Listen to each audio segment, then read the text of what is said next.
I go to America! Welcome to Watch Mojo, and today we're counting down our picks for the top 10 craziest things that happened in Borat 2. But the Jesus people said we have to keep it. It's disgusting, it smells wretched. Flush the baby away. Can I make borrowings this for one moment?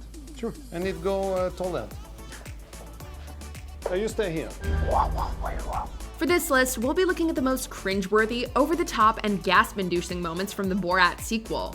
Please note, this video will include spoilers. What moment from Borat's subsequent movie film made you cringe the hardest? Let us know in the comments.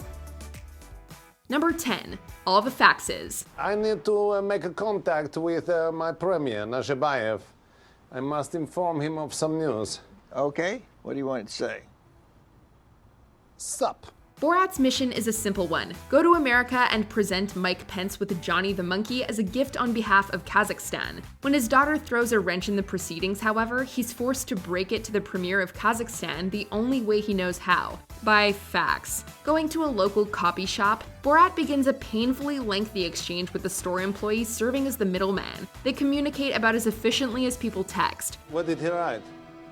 He sent you a bunch of angry faces. Over the course of the faxing exchange, however, the discussion veers into some intense and downright criminal territory. And yet the aging employee never bats an eye, not even when the premier accidentally faxes a rather private picture intended for someone else. Not for you.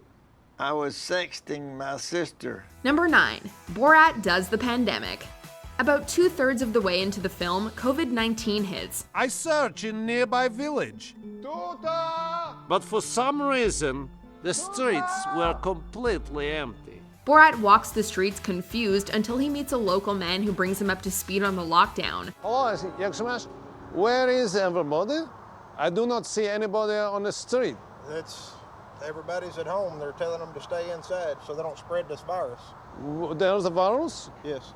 Borat being Borat, he immediately imposes himself on the man and asks to go home with him. It's a funny bit that you expect to result in an uncomfortable but brief exchange. Despite his hosts having some pretty extreme worldviews, Borat winds up living with them for days. Lucky for me, I was taken in by two of America's greatest scientists. It's a thoroughly wild ride. Borat makes himself at home, takes the fight to COVID, and manages to find some extremely off-putting common ground with his new roommates. It's all absurd, but doubly so when you remember that Sacha Baron Cohen is supposedly the only one acting. Number 8. The Debutante Ball. As part of Borat's plan to make nice with the leaders of America, he gives his daughter Tuta a complete makeover. Idea of a hair. Okay. This one, nice one. This is actually a gentleman. This is a man? Yes, sir. After taking her dress shopping and to a beauty salon, Tuta is given a crash course in ladylike behavior before partaking in a debutante ball. When Borat brings up her moon blood, we should have known that we were being set up for something shocking. We're able to do a lot of things, even though we have womanly things that we go through every moon time you're talking about. And sure enough, their father-daughter dance soon takes quite a turn. While the dance makes a big impression, the conversation Borat has with a local father is arguably more upsetting. How much you think my daughter is worth? $500. Ooh, thank you. Borat's misogyny is pretend, but what about the people around him? Number 7. Tuta's speech. Borat's daughter has been raised with some frightening ideas about gender roles and female sexuality. The Daughter Owner's Manual is one of the most horrific pieces of literature, fake or otherwise, we've ever seen. Following a pep talk from her babysitter, however, Tuta begins to question what she's been taught. Use your brain, because your daddy is a liar, okay? My daddy is the smartest person in the whole flat world.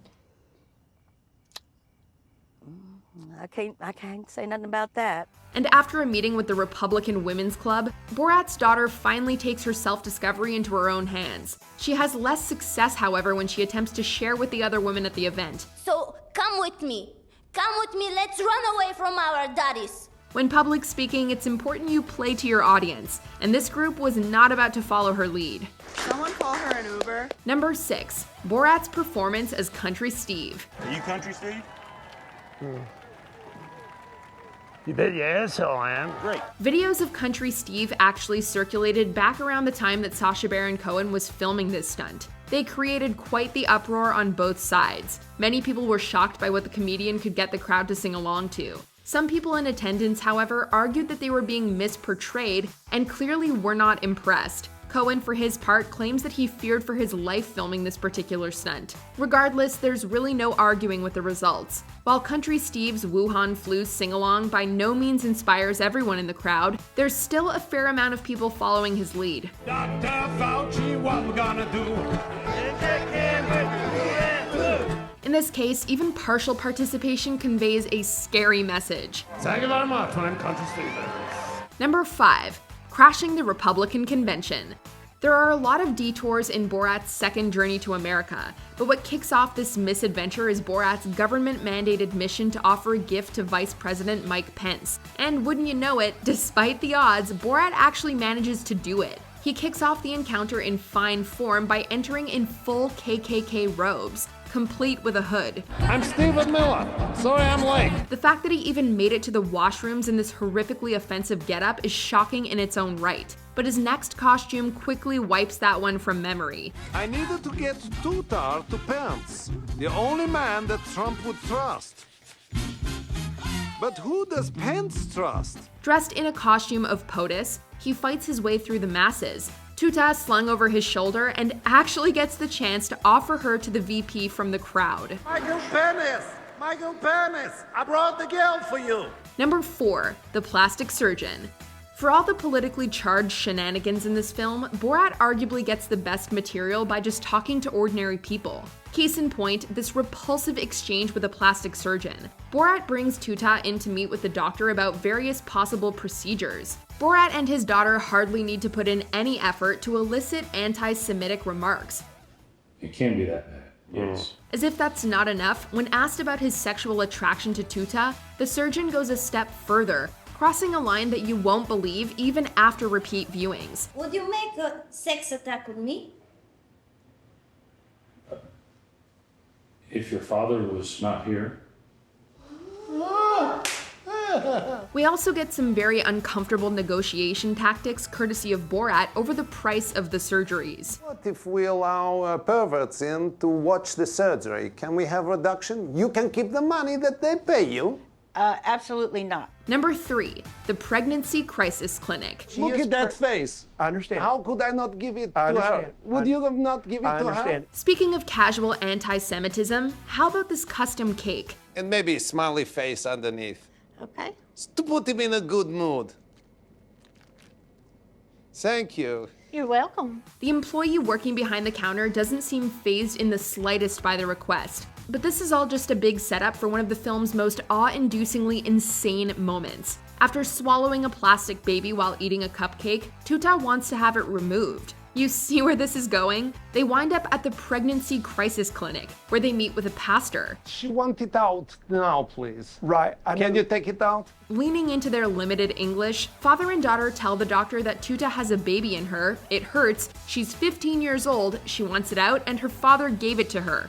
I was just trying to give my daughter pleasure, and next thing I know, there's a baby inside her. And despite everything, the pastor repeatedly puts a positive spin on the situation, making pro-life the only option. Now that you know that I am her father, can we take it out now, please?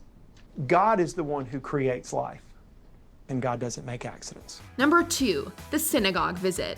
What begins as arguably the most offensive scene in Borat 2 is also among its most surprising. Down on his luck and resigned to his fate, Borat begins the segment by making some allusions to horrific acts of anti-Semitic violence. Hello. Yag Shalom.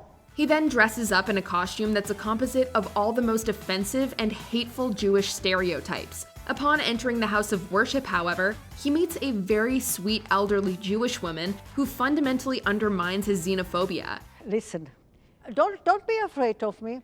But please don't eat me alive. She greets him with compassion, a meal, and a willingness to look past his hate and fear in the name of empathy and human connection. You see, I give you a kiss and you are still alive. For now I am, but maybe the venom take longer. Oh, come on, you will be okay. It's a truly remarkable scene in more ways than one. Let's make love instead of war. Hold on, one step at a time, Judy. Before we unveil our number 1 pick, here are a few honorable mentions. buying a cage for Tuta. What can I help you with? I prepare my daughter for market, and I am looking for a suitable cage for her.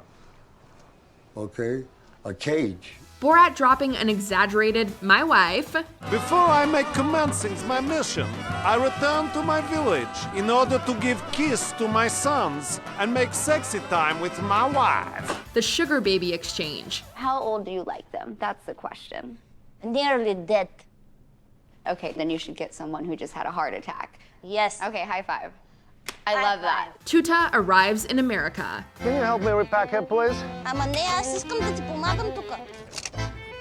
Няма да стане. О, ако да байте. Няма да се връща. О, то леха да байте. Няма да ме No, Hammer, no. Borat takes his leash daughter on a walk.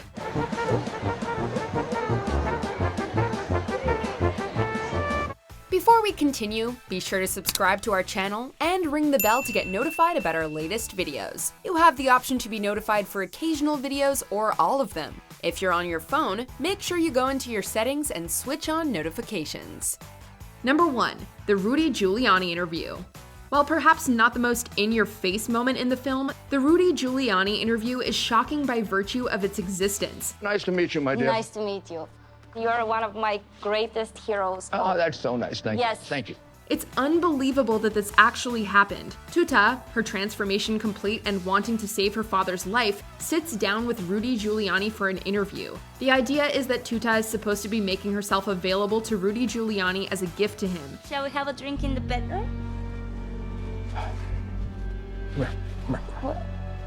What happened? There you go, my dear. As to whether the politician and ex-New York City mayor was taking the bait or not, we'll leave you to judge. Put down your crumb. She's 15. She's too old for you. Regardless of what would or would not have happened had Borat not intervened, this moment definitely feels like it has the most real-world consequences of anything in the film. Do you agree with our picks? Check out this other recent clip from WatchMojo, and be sure to subscribe and ring the bell to be notified about our latest videos.